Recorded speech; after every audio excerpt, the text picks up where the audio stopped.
राधे राधे, प्रणाम। मैं पूनम अपने यूट्यूब चैनल पूनम सरिता संगीत में आप सबका तहे दिल से स्वागत करती हूँ और आप सबके लिए ईश्वर से मंगल कामना करती हूँ। आज मैं बहुत सुंदर बेटी विवाह गीत लेके आई हूँ। आप लोग सुनिए, कैसा लगा कमेंट में ज़रूर बताइएगा। खूब सारा प्यार और आशीर्वाद बनाए रखिएगा। अगर चैनल पर नए हैं तो चैनल को सब्सक्राइब करना ना भूलिएगा और खूब सारा प्यार और आशीर्वाद दीजिएगा।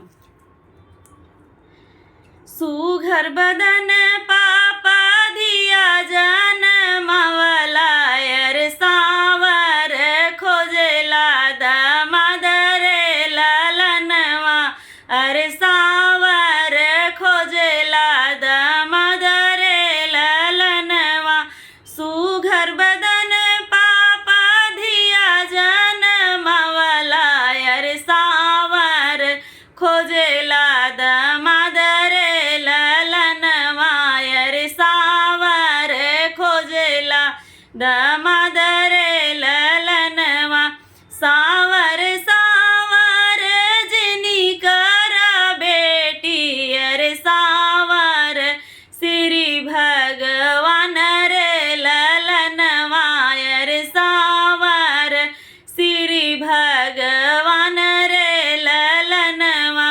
सुघर बदन चाचा दिया जनमवला यर सावर खोजला दामाद रे ललनवा यर सावर खोजला दामाद रे ललनवा। सावर सावर जिनी कहा बेटी अर सावर श्री भगवान रे ललनवा यर सावर श्री भगवान रे ललनवा। गोर बदन भैया तोहरी बहिनिया यर सावर खोजला बहनोई रे ललनवा यर सावर खोजला बहनोई रे ललनवा।